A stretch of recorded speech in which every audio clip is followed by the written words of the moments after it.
Today we're going to try to demystify the budget process and the labor negotiations process at the Palo Alto Unified School District. And we are fortunate to have two special guests, Board President Heidi Emberling and Trustee Ken Dauber, along with Elena Kadvany.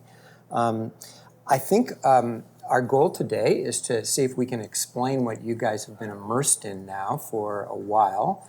And start with the labor contracts, because next Tuesday the board is going to be taking action on these contracts that have been negotiated over a period of many months. And I guess we could maybe start, Heidi, with you describing sort of what is the process of negotiating a labor agreement with our employees.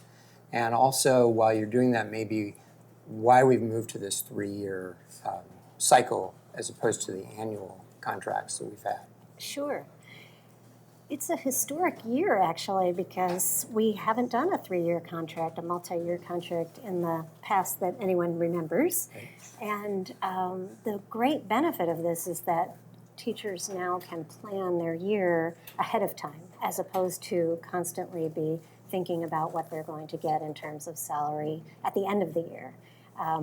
Rent is not paid retroactively, nor is mortgages, so having the information up front is going to be a key component to allowing them to plan for the future better. So the 3-year contract is something Dr. McGee brought to us in our district. He's done it in the past and was able to negotiate that this time around, which I think will be so much better for budget planning, because now we've also included 2 new budget study sessions that we haven't really done traditionally every year, and I think that is a way of really looking at our strategic plan, what are our initiatives, what are our focus goals for the year, and then figuring out where we want to get the most bang for our buck. And so I think... So just to clarify before you go on with what the process was, the way we've done this traditionally in this district is that there's a negotiation that takes place between the district and the teachers' union reps that takes most of the year often, and it's right about this time of the year in the spring usually that a contract is approved,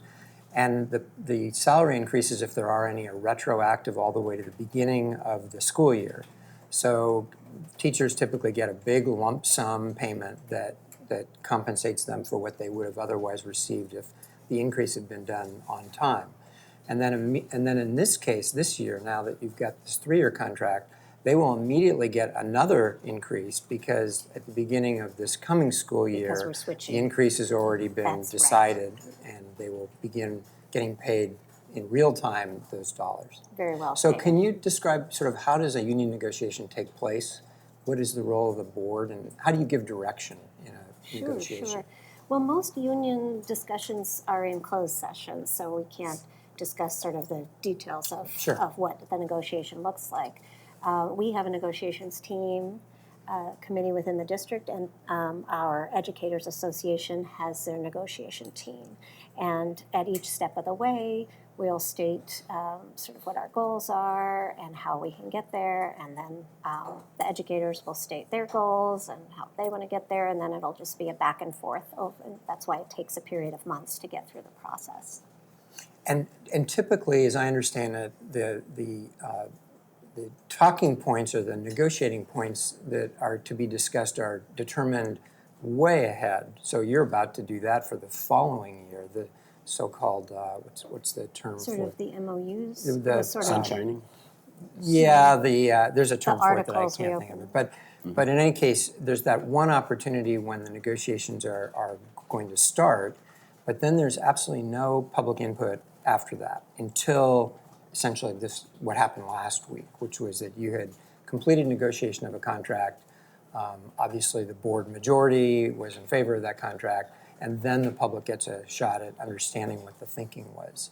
Is that required by law, or required that it be handled that way by the contract?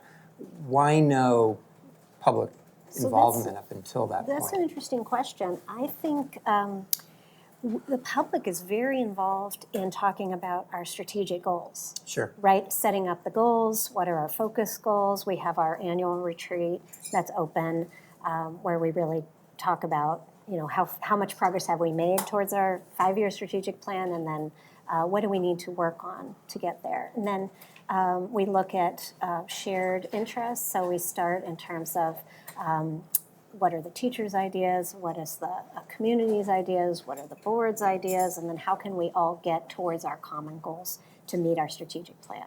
So I think there is a lot of public input in terms of goal setting and where we want to put our resources to get to those goals. Mm-hmm.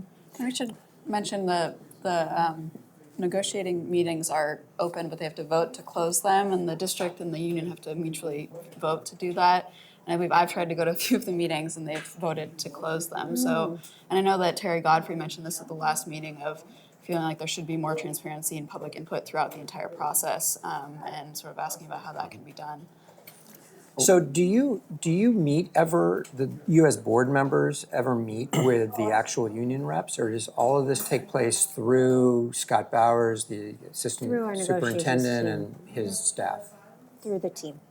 Okay. Ken, you were about to say. Well, I don't think there's any legal barrier to having more transparency. We discuss negotiation strategy in closed session for obvious reasons. Sure. But having the negotiations themselves be open, and also I think hearing input from the community periodically during the process would be a healthy change to what we're doing. So is there a mechanism to bring about that kind of change? Does that require negotiating with the union, or do you just as a board decide we're going to approach this in a different way going forward? Well, I think that as Elena pointed out, as I understand it, the negotiating sessions are open by default and closed by if one of the parties wants them to be closed. I would certainly support the district never looking for a closed bargaining session. And I don't think there's any barrier to periodically sunshining the state of negotiations and looking for public reaction to that. So that would simply be a majority of the board agreeing that that was a good thing I to would do. say so, yeah. Okay, so let's get to the actual contract provisions that are before you, which basically calls for a 5% increase retroactive to the beginning of this school year. And then for the year about to begin in the fall, there would be a 4% increase with an additional 1% off-schedule bonus, which I'm going to ask Elena to explain in a second. And then for the following year, that would be the 17-18 year, a 3% salary increase, again with a possibility or an automatic 1% bump as an off-schedule bonus. So do you want to explain what an off-schedule bonus is? I can try. So I mean, this 1%, or it could be. So they are bonuses that don't affect the base salary increase, and they are also contingent on the property tax increases. So I forget the exact language, but depending on if it was 1.5% above or below what the district has projected, the amount of the off-schedule increases could change between 1% and 2%. So it could Or be, go down to zero if we right. miss that property tax budget by more than 1.5%. Right. Yeah. Okay. So this came before the board last Tuesday. Ken, you spoke out basically against this contract, which I think at least took the public by surprise in the sense that I can't remember a time ever where a labor contract actually got discussed at a board meeting at that point, and certainly not opposed by a board member. So I wonder if you could maybe explain to us why you have a problem with this contract as it's been presented. Well, my fundamental issue with the contract is that we're at a sort of a unusual moment in the district in that we have a very large increase in property taxes, 11.25% roughly, which leaves us with about $8 million in surplus over what we had projected. And that gives us the ability to provide both healthy pay increases for teachers and also devote a portion of that surplus, which is really increased revenue going forward, to doing some of the important things that we aren't normally able to do, like make substantial hiring of teachers and thereby reduce class sizes. So from my perspective, doing both of those things with the surplus, paying teachers a healthy raise, and I suggested 3%, 3%, 3% rather than 5, 4, and 3, so 9% over 3 years rather than 12%. And also getting those things done is really in the interest of students, and I think in the interest of teachers, because teachers benefit from smaller class sizes as well. Just to give you a sense about what that opportunity is, $4.5 million, which is the difference in ongoing terms between what I'm suggesting and the proposed contract, that $4.5 million translates roughly into about 35 teachers, permanent teachers, which would enable us to reduce class sizes in our high schools, average class sizes, by 6 students, or an average of 30 students per teacher across their 5 classes, or reduce class sizes in our elementary schools by 3 students, or some combination of those things. And that, to miss that opportunity, I think would be, is a real tragedy. I would also point out that my looking at our retention, our teacher quality, where we are in relation to other districts, it's pretty clear to me that we don't need to be giving a 12% increase rather than 9% in order to continue to recruit and retain excellent teachers. So we're not getting benefit out of this raise to offset what I think are the real disadvantages. So I know that some people would be probably questioning, this is a heck of a time to be raising these objections. The contract is in front of us, it's been negotiated. It seems like kind of a fool's errand to at this point, try to undo that. Is he calling you a fool? I think he's accusing me of tilting at windmills, maybe. maybe tilting at windmills. So I want to ask you, Heidi, ask both of you, I'm assuming, without violating the confidences of closed sessions, that all of these points you're making aren't points that your colleagues are hearing for the first time in this public discussion, that this has been a part of your discussions about negotiating the contract. This is how I've thought about this contract and about these trade-offs from the beginning. Okay. Yes. So let me ask you then, Heidi, to respond to Ken's concerns and what your own personal thinking was about these trade-offs. Sure. I mean, teachers are our most valuable resource. I know Ken agrees with me on this point as well. We need the best and the brightest teachers to want to come into our district, to stay in our district. And one of the things that I really appreciate about our district is that we invest in professional development. 4 years ago, we set aside $5 million in a professional development fund specifically for teachers. We hired Director Dr. Bickle, to coordinate our professional development efforts. We've targeted our professional development now around Readers and Writers Workshop and many other things that, including Common Core, right? We're starting new state standards over the past few years. So we've really invested a lot in the professional development of our teachers. I think really great districts not only invest in recruitment, but also in mentoring and in evaluation and support and retention.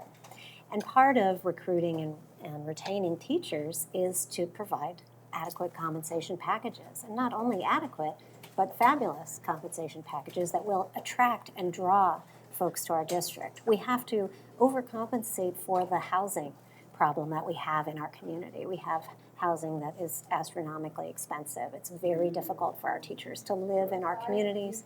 They're commuting from far away.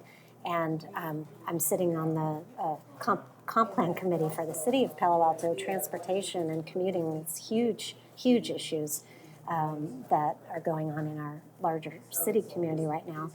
And we're starting to implement residential parking permits in all of our neighborhoods. Well, that's affecting our schools because now where are teachers parking?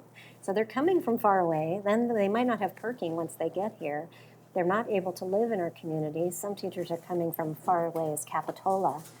why would they keep doing this? We have to make sure that we are providing incentives for teachers to come and work in our fabulous district. Something that you all discussed at the last meeting was, how exactly competitive is Palo Alto, and is the district losing teachers to neighboring districts? And when you look at the numbers, one thing is also comparing apples to apples and not comparing Palo Alto to, a common one is the Mountain View Los Altos High School District, which I forget how much they're paid. I think the average pay is over $100,000, and they're a smaller high school only district. And when you compare Palo Alto to comparably sized K through 12 unified school districts, it's at the top in terms of average pay. So if you're a high school teacher, though, you can choose whether you're going to apply there or to Gunn. So in one way we are, or Pally, right? So we are comparing apples to apples, to use your term, in terms of attracting teachers to that level, even though we are a unified district. So we do have to look at the salary schedule, to your point of being on a salary schedule. Right. So you have to take that into consideration as well. I think we have always guided our discussion around maintaining the top 6 to 8 position for salaries that are given in our area. And if you look at the unified districts across the state, it's true as well that we're not at the top, but we're in the top. 6 to 8 is where we kind of want to be in terms of competitiveness. So obviously, if our only priority is to compensate teachers as well as we can, then all available funds will be used for that purpose. So how do you and your colleagues, but how do you then evaluate at what point you ought to be spending money on other things besides teacher compensation? Because what you've explained would argue all of it should go to teacher compensation. And I think that's part of the negotiation process, right? We're talking about teachers letting us know what would feel competitive and what would maintain an attractive sort of destination district feeling. And then we're also talking about our public conversations about goals and strategic goals and what are we working on and where are we putting our funding. And so we do have those conversations that are more in-depth about how we can get to those goals. And of course, there are going to be trade-offs. Right? And so we're going to be making those tough decisions all along in terms of where we're putting our resources. But for example, for this, the next year's budget is being balanced on reserves, and so why would we want to do that? Why would we want to basically go deficit spend in order to achieve what you've described? You have to look at the 3 to 5 year budgeting model, though, because that is a more complex issue than I can talk about here in terms of moving the funding around. That's not an ongoing need that we're going to have. And then I don't know if we realize in the context or the community realizes that there's a bubble class of students, which means a larger enrollment number of students going through our district right now in our high schools. But our elementary schools are lower projected growth than we had anticipated. And so in a few years, we're going to have fewer students going through the higher level. So while we're level classes. So while we're feeling crunched right now and class size numbers are at the higher levels right now, that's not going to be there in a few years when the lesser number cohorts move through. You know But what isn't I'm that saying? just good management? I mean, you then have fewer teachers.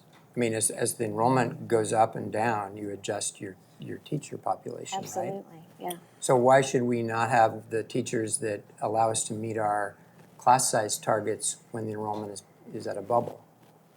Well, we should be figuring out, and we are. In fact, we're putting $1.8 million into class size reduction as well. To Ken's point that we are so fortunate to be in such a positive position right now that we can do that. My understanding, though, is that most of that is to accommodate the growth you described rather than to get the class sizes themselves down to what the district targets are. And so as the cohort moves through, those numbers will change. So I guess I would say a couple things. In terms of teacher compensation, we have to look at cost of living and so forth. And actually, if you look at CPI, our teacher compensation over the last several years and since 2000 and based from a variety of different starting points, our teacher salaries have increased at a faster rate than CPI. But I think you also have to look at how are we performing? How is our compensation system performing in attracting and retaining the teachers that we want? And there, if you look at the data, we've lost, 23 teachers have moved on to other positions in the last 5 years. That's 4 teachers a year. We have very low attrition rate to other positions. When I spoke to Dr. Bowers the other day, he said that there's no evidence that our teacher quality has declined in terms of our ability to hire teachers that we want to keep over time. Our relative position in terms of compensation hasn't changed. In fact, I looked at the consequences of a 3% raise rather than a 5% raise. We would maintain our relative position with respect to other districts in the area with a 3% raise. I think to Heidi's point, it's a good point that high school teachers have high school districts as alternatives. But you also have to look, I think, at the numbers of jobs in those districts. So Mountain View Los Altos does pay more than, Palo Alto pays more than anybody. It pays about $20,000 more than anybody. They're a smaller district, so they represent less of the labor market, and they have really low, as you can imagine, attrition. So they aren't really making up the bulk of the competitors for our jobs, for the teachers that we're looking for. If you look at other districts that comprise most of the labor market, we are above those other districts in terms of compensation.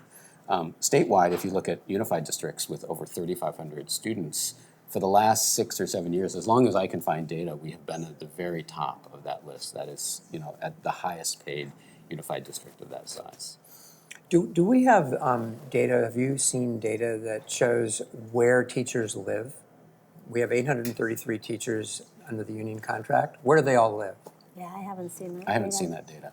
Wouldn't that be important to understand, given the arguments that are being made? If we find out that of the 833 teachers, 80% of them are living within 5 miles of Palo Alto, that kind of is a game changer, isn't it, in terms of how we look at this issue of retention and long distance commuting? It certainly would be useful to know. I'm sure it does come up in the union negotiations. I mean, I'm sure the union checks in with their teachers and asks them what are the main issues, and that's why this has come up as a main issue.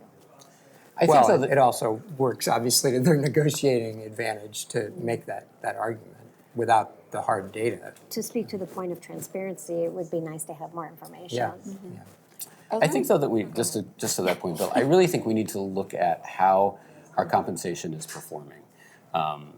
We can't address all of the questions of the high cost of living in Silicon Valley and so forth.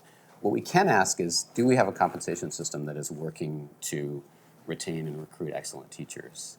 And what do we need to do in order to maintain that? Because I really think that's the critical question. And the point that I've been making is that, we can do that at a lower level of pay raises than what we have. We are always going to want to have as many of those highly qualified teachers as we can get, right? 35 teachers are going to be valuable to our district at whatever level of student population that we have. As the bubble moves through high school, we don't have sufficient resources to meet the demand and meet the class size targets that we have set. Rita Tetzloff and Sally Kadifa have really done a service in pointing that out. There were 2 parents who They're the 2 parents who conducted the analysis. They Yeah. were, I know, here a couple of weeks ago. And they've estimated 15 to 18 teachers are needed in our high schools to bring us to the point where we're meeting our stated, targets. We're not going to be able to deliver 15 to 18 teachers given our current budget and this proposal. We could if we adjusted it. We're not going to make it. And I think that's a really fundamental point, is that if we're not meeting our class size targets, that really needs to take priority over raises, over larger raises, if those raises aren't really necessary to attracting teachers. The issue of class size has obviously struck a chord with a lot of parents and who are experiencing, the bubble classes at the middle school level. How is the board going to assure accountability to meet those targets? I mean, their board approved targets. They, a few months ago, district staff was saying we are at these targets when they weren't in many, many classes, as Rita and Sally's data analysis showed. So moving forward, even in this next school year, how does the board plan, the district plan to ensure more accountability around that? So I want to just step back. Sorry, so many interesting things bringing up here. To the point of the 35 teachers, the applicant pool is smaller than it's been over the past couple of years. And Dr. Bowers actually said at the meeting last Tuesday that a lot of the applicants are out of state, so they may know or not know about housing, right, and commuter sort of issues, or fresh out of school, which is great. We love that energy. But when we're talking about experience and professional development and the quality of teachers and wanting to get everybody in our program, the applicant pool is shrinking. I mean, there's a national teacher shortage going on right now. Governor Brown in his May revise came out with some incentives to enter teacher training programs. And I think we're seeing that. I think I read a statistic in the Governor Brown story that we're 70% decline in applications to teacher training programs right now. And so, where are all these extra teachers? We hire about between 70, 80 teachers a year to fill slots and for growth. And, when you're talking about a small applicant pool, we have to fill that and then also find 35 additional teachers, so it's not like teachers grow on trees and you can just sort of pluck them when you need them.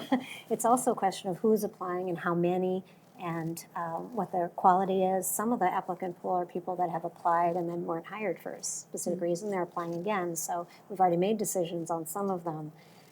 So it's not as easy as it seems to just find, great teachers hanging out, waiting for us to call them. We should say the board approved this $1.8 million to hire 12 teachers over the next 2 years and 6 at the high schools and 6 at the middle schools. In addition to the teachers that we hire Right. that are already in the budget. Right. Yeah, I mean, I do think that, I think it'd be a nice problem to have to hire 35 teachers. There is a change that I think the district could make, which is that unlike almost every other district in Santa Clara and San Mateo counties, we don't accept online applications through what's called EdJoin, which is kind of the common app of teacher application systems, which allows teachers to enter their information once and then choose what districts to apply to. We use a different system. So 48 out of the 52 districts in San Mateo and Santa Clara counties use those, including every one of our competitor districts that we track. So if we want to increase the teacher applicant pool, then there's a very easy way to do that, which is to make it easier for teachers to apply for our jobs. And when I talked to Dr. Bowers about that, he said that's exactly the consequence that it would have, is that he would expect us to get many more applicants. So I think there's a sort of an easy fix for the problem of not enough applicants in our pool that certainly doesn't require us to spend millions of dollars. So it's also not all about money. There are other reasons why people take jobs and make compromises about the pay they receive. I was interested and a little surprised that your colleague, Terry Godfrey, at the meeting threw out this kind of question that was, well, teachers, if you would rather have some reductions in your class sizes instead of a few percentage points of new income, maybe we've got something we can talk about here. I mean, basically it was in the context of your proposal that, Ken, that you reduce the increase. That made me think, well, hasn't this already been thoroughly vetted in the negotiations, and what was behind that comment? So, Heidi, your interpretation of what Terry was suggesting Yeah, I mean, there? I'm not going to interpret for Terry. She can come on your show and speak very clearly for herself. I think that the union has certainly surveyed its members, and they have talked about trade-offs and priorities, and they've talked about their interests in terms of what they want to put forward, and this is the result of months of negotiation. And what do you hear from teachers? I've gotten several very pleased teacher emails in terms of putting teachers first, and mostly the switch in the budget modeling, so that now we're negotiating in advance. They say that is such a relief in terms of being able to plan their year coming up and figuring out their finances and where they can live and what they can afford, and that has just been dramatic positive shift for them. So it's, to your point, Bill, it's certainly true that, as I said at the beginning, that teachers aren't just looking at compensation, they're looking at working conditions. And in fact, what research says about this is that in terms of teacher retention, working conditions play a larger role than compensation does. And among the really critical parts of working conditions is class size.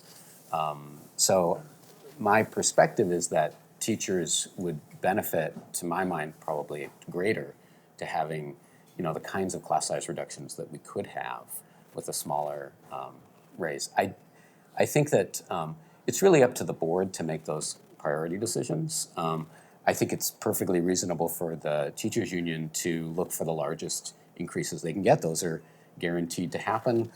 The board, is going to do what it's going to do with the money that's left over.